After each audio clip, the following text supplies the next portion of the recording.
Alright, YouTube, I'm going to read this to you. I'm going to speed it up, though, in the video, so it will go by quicker.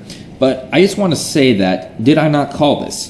Did I not say before, in other videos that I've created, that Russia hacking Trump should not be believed because we were told that Russia willingly left evidence behind, digital footprints. Well, now we know from a Wikileaks release called Vault 7 that the CIA has hacking tools that can leave digital footprints of basically any nation. Any nation they hack, they can leave those same footprints there. So everything we are led to believe that, well, Russia hacked the election for Trump because we know he did, this could easily be a false flag. What better way to ruin the credibility of the Trump administration than by only hacking the DNC and then claiming that it was a foreign agent to help Trump? You would forever ruin the credibility of the Trump administration.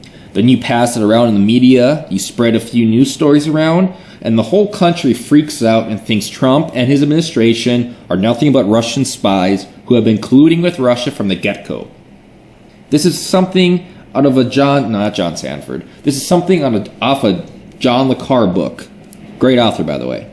I like John Sanford, too. Doesn't really do spy books, though, but alright, I digress. But I'm going to read this to you. I'm going to speed it up when I read it. But here we go. Today, Tuesday, 7th March 2017.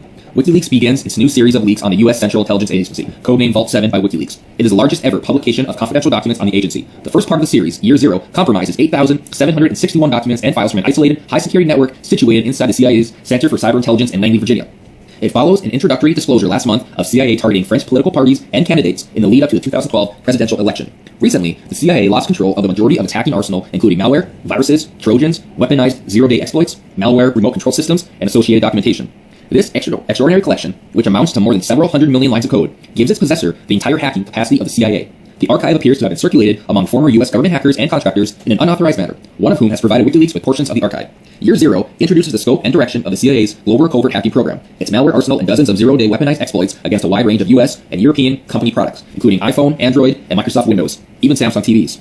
Since 2001, the CIA has gained political and budgetary preeminence over the U.S. National Security Agency. The CIA found itself building not just its now infamous drone fleet, but a very different type of covert, globe-spanning force, its own substantial fleet of hackers. The agency's hacking division freed it from having to disclose its often controversial operations to the NSA. By the end of 2016, the CIA's hacking division, which formerly falls under the agency's Center for Cyber Intelligence, had over 5,000 registered users and had produced more than 1,000 hacking systems, trojans, viruses, and other weaponized malware. Such is the scale of the CIA's undertaking that by 2016, its hackers had utilized more code than that used to run Facebook. In effect, its own NSA, with even less accountability and without publicly answering the question as to whether such a massive budgetary spend on duplicating the capacities of a rival agency could be justified. In the statement to WikiLeaks, the source details policy questions that they say urgently need to be debated in public, including whether the CIA's hacking capabilities exceed its mandated powers and the problem of public oversight of the agency. The source wishes to initiate a public debate about security, creation, use, proliferation, and the democratic control of cyber weapons. Once a single cyber weapon is loose, it can spread around the world in seconds to be used by rival states, cyber mafia, and teenage hackers alike. Julian Assange, WikiLeaks editor, stated that there is an extreme proliferation risk in the development of cyber weapons. Comparisons can be drawn between uncontrolled proliferation of such weapons, which results from the inability to contain them combined with their high market value, and the global arms trade. But the significance of Year Zero goes well beyond the choice between cyber war and cyber peace. The disclosure is also exceptional from a political, legal, and forensic perspective. WikiLeaks has carefully reviewed the Year Zero disclosure and published substantive CIA documentation while avoiding the distribution of armed cyber weapons until consensus emerges on the technical and political nature of the CIA's program and how such weapons should be analyzed, disarmed, and published. WikiLeaks has also decided to redact and anonymize some identifying information in Year Zero for in-depth analysis. These redactions include tens of thousands of CIA targets and attack machines throughout Latin America, Europe, and the US. While we are aware of the imperfect results of any approach chosen, we remain committed to our publishing model and note that the quantity of published pages in Vault 7 Part 1 already eclipses the total number of pages published over the first 3 years of the Edward Snowden NSA leaks. So there you have it, in a nutshell. What they're saying is that the CIA has cybersecurity, cyber warfare that rivals that of the NSA, and they have the capabilities to hack pretty much any nation and set up digital fingerprints of anybody they want in the world. So, just for a hypothetical, let's say they wanted to rig an election overseas. Let's say they didn't like one candidate. Well, they could hack that candidate's opponent or the party that candidate runs for, and they could make it seem like a different country was responsible. Then they could frame that candidate and say that candidate is working with that country to delegitimize the election and democracy of that country.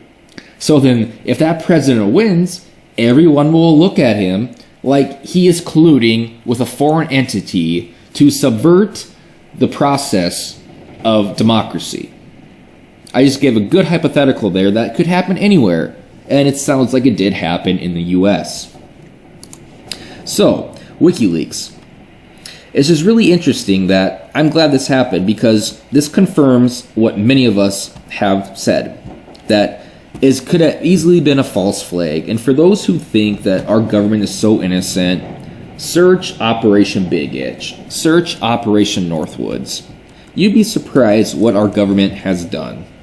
I think it's safe to say now that the whole Russia hacking Trump was indeed set up by people in government, the deep state, for reasons we cannot comprehend yet. But I think as we progress, we will figure out exactly what happened and what was the true motive for attacking Trump and attacking the DNC and all this stuff. What is the end game for this? I hope and I think we will be learning more every day, and the truth will come out eventually. It always does. The truth will come out eventually. So until then, we just have to stay tuned. And I'm done.